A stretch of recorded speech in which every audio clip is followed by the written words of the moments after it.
Di sebuah rumah tua di ujung kota, tinggallah sebuah keluarga yang setiap malam menatap bayangan mereka sendiri di dinding.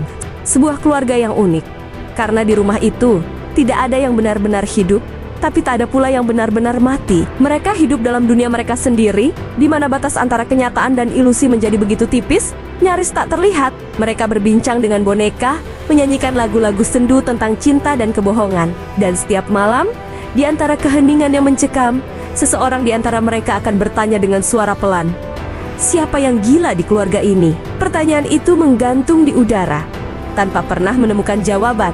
Ketegangan dimulai saat kakek angkat bicara dengan nada tegas, namun getir. Ada satu orang sinting di keluarga ini, dan kita harus menemukannya. Nenek, dengan tatapan dinginnya, menimpali, "Kalau sudah ketemu, kuburkan saja di kebun dahlia." Suasana menjadi semakin berat. Lalu, dari sudut ruangan, suara Ron bergetar, menyuarakan ketakutan yang terpendam di hati mereka semua. Tapi, bagaimana kalau orang itu adalah kita sendiri? Pertanyaan Ron menghantam keheningan, memaksa mereka untuk merenung.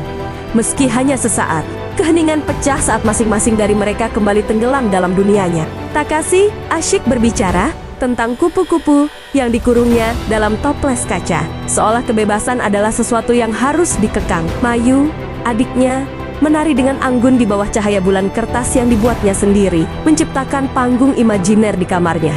Bapak, dengan suara gagap, mencoba bercerita tentang hidup, tentang setelan jas yang tak pernah ia lepas, dan tentang ketakutannya yang aneh akan ketinggian.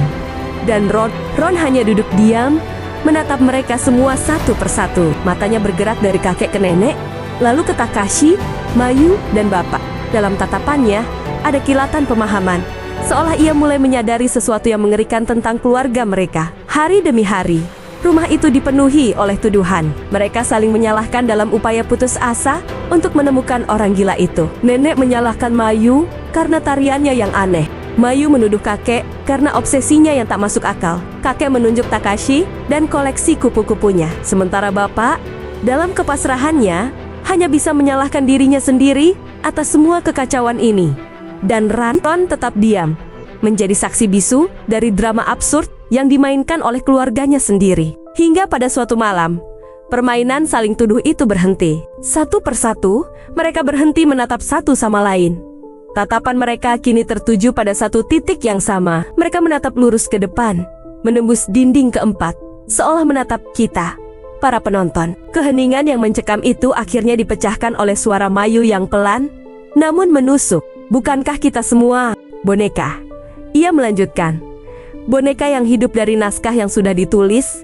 Pengakuan itu seolah membuka segel kutukan. Satu persatu, mereka kehilangan suara mereka sendiri.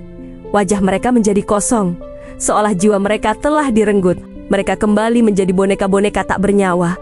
Persis seperti yang Mayu katakan. Di tengah kebekuan itu, Ron akhirnya berdiri. Dengan ketenangan yang mengejutkan, ia berkata, "Aku benci kepalsuan dan kepura-puraan. Aku cuma mau menyanyikan laguku sendiri. Aku akan berjalan di jalanku sendiri."